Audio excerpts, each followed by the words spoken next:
اور آج میں آپ لوگوں کو ایک ہدیہ دینا چاہتا ہوں، قبول کرو گے بھائی؟ ارے بتاؤ تو صحیح، قبول کرو گے؟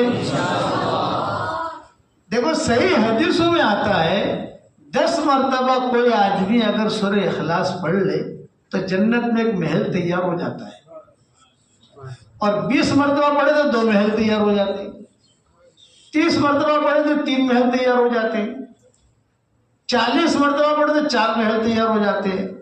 آج کل کے حالات کے اعتبار سے میں اپنے شاگردوں کو اور شاگردنوں کو 313 مرتبہ پڑھواتا ہوں۔ 313 کا عدد بدرین کا ہے۔ 313 مرتبہ اگر سورہ اخلاص پڑھو گے انشاءاللہ تو روزانہ 31 بنگلے جنت میں تیار ہوں گے انشاءاللہ، اور کوئی انکم ٹیکس والا آپ کو فون کرے گا نہیں۔ بھئی دنیا میں تو اگر آپ 1-2 بنگلے لے لو تو انکم ٹیکس والے کھڑے ہوئے رہتے نہیں ہو جاتے، کیا تھی پیسہ لگ گیا، حساب آپ کو آ کرو تے کرو، وہ کچھ نہیں، اور پکا ملے گا۔ تمہارے احمد آباد کی ایک ڈاکٹرنی ہے، شکاگو میں رہتی ہے، جب سے میں نے کہنا شروع کیا شکاگو، تو اس نے کہا کہ حضرت جی جب سے آپ نے کہا ہے الحمدللہ 10 لاکھ مرتبہ میں نے پڑھ لیا۔ کتنی مرتبہ بھائی؟ 10 لاکھ مرتبہ۔ پھر حضرت جی ایک بات پوچھنا چاہتی ہوں، ناراض نہ ہونا۔ میں نے کہا نہیں پوچھے، کیا پوچھنا چاہتی ہوں؟ تمہارے بہت بنگلے ہو گئے جنت میں میرے الحمدللہ۔ میں نے کہا کروڑ مرتبہ قسم کھا کے کہتا ہوں، تو حساب لگا لے، 10 مرتبہ پڑھنے پر 1 بنگلہ۔ اب تو نے 10 لاکھ مرتبہ پڑھا تو 1 لاکھ بنگلہ تیرا پکا ہو گیا، پکا۔ تم مطلب کہ بھاڑو آپ سے کیوں نہیں آوے؟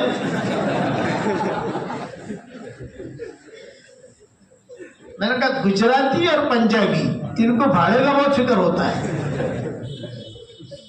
ہمارا جو شاگرد پنجابی ہے نا، ان کو گجراتی کو بھاڑے کا بہت، میں نے کہا بھائی بھاڑا تو نہیں آئے گا، تو مولانا اتنے سارے بنگلے کریں گے کیا؟ میں نے کہا انشاءاللہ جب جنت میں جائیں گے تو مشورہ کر لیں گے۔ بات سمجھ میں آ گئی؟ آپ لوگ کو بناؤ گے بنگلے انشاءاللہ؟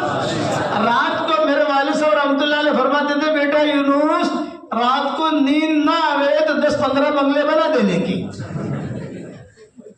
رات کا بھی کروٹیں لیتا ہے، نیند نہیں آتی، اس میں اخلاق پڑھتا رہے تو بنگلے ہی بن جائیں گے اور نیند بھی آ جائے گی۔ بناؤ گے انشاءاللہ؟ تو تین ہدیے دے رہا ہوں، 3 ہدیے۔ نمبر 1، 313 مرتبہ سورہ اخلاص پڑھنے کی 24 گھنٹے میں عادت ڈال دو انشاءاللہ۔ ایک ساتھ نہیں پڑھنا، کبھی 15 مرتبہ پڑھ لیا، کبھی 20 مرتبہ پڑھ لیا، کبھی 40 مرتبہ پڑھ لیا، موٹر سائیکل چلاتے چلاتے پڑھ لیا، گاہک نہیں ہے دکان میں بیٹھے ہیں تو پڑھ لیا۔ میں تو 313 نکالو، تسبیح نکالو 313 والی، میں تو 313 کی تسبیح بنا دی ہے میں نے، کہ 313 کی میں نے تسبیح بنائی۔ میں اپنا جب بھائی بولے 313 والی تسبیح جو ہے وہ لے کے چلتا ہوں، پڑھتا رہتا ہوں۔ تو 313 مرتبہ سورہ اخلاص کون کون پڑھے گا انشاءاللہ؟ واہ واہ۔ اور 313 مرتبہ درود شریف پڑھو گے انشاءاللہ؟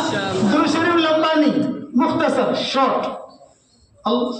یہ دیکھو یہ 313 والی تسبیح یہ ساتھ رکھتا ہوں۔ تو 313 مرتبہ سورہ اخلاص پڑھو گے انشاءاللہ، اور 313 مرتبہ درود شریف شارٹ والا، مختصر۔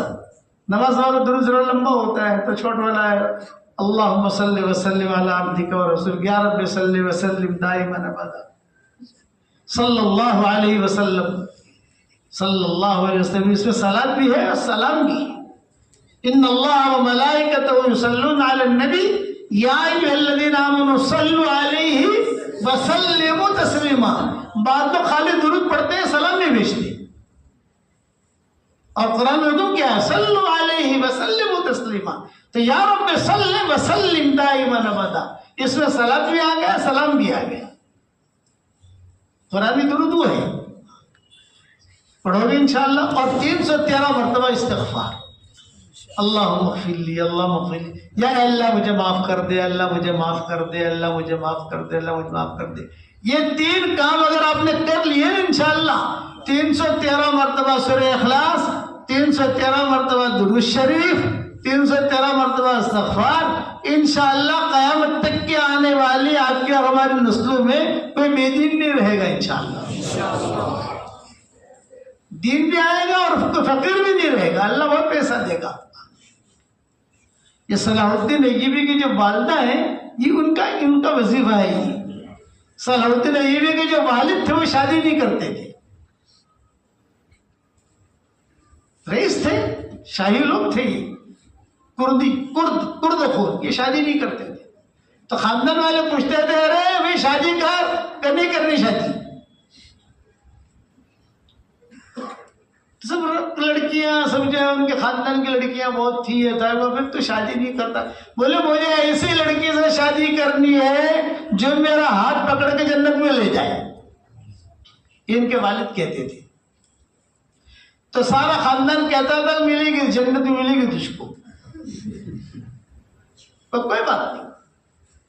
تو صلاح الدین ایوبی کے جو والد تھے ان کے پیر تھے, وہ ان کے پاس روزانہ عصر کے بعد فروٹ وغیرہ کھجور وغیرہ لے کے چلے جاتے تھے.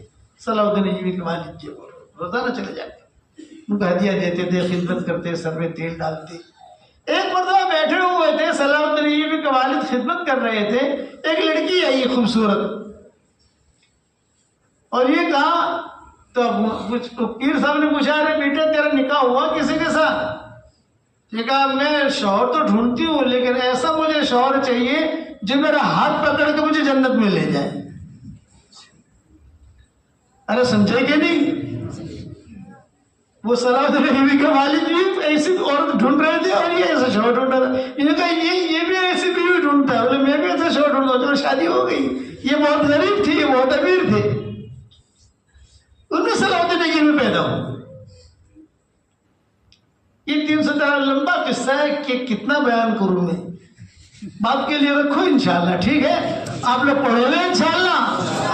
313 مرتبہ کیا پڑھنا ہے, پھر 313 مرتبہ, پھر 313 مرتبہ, اور اگر زیادہ ہو جائے تو حرج نہیں, کم نہیں ہونا چاہیے. میں پہلے 100 مرتبہ پڑھواتا تھا لوگوں کو, تو لوگوں نے کہا کہ مول صاحب پہلے تو آپ 100 مرتبہ پڑھواتے تھے. تو میں نے کہا تو نے فلیٹ لیا تھا کتنے میں خریدا تھا؟ 25 لاکھ میں. اب کیا بھاؤ ہے کہ 2 کروڑ. میں نے کہا تیرے فلیٹ کا بھاؤ بڑھ سکتا ہے تو میرا بھاؤ نہیں بڑھ سکتا بھائی. ابھی 313 مرتبہ پڑھواتا ہوں, آگے اور پڑھاؤں گا انشاءاللہ. اپنا دھندا بڑھنا چاہیے. اس کے بعد جو دعا مانگو گے اللہ آپ کی دعا قبول کرے گا. اب ٹرائی کر کے دیکھ لو انشاءاللہ, ٹھیک ہے.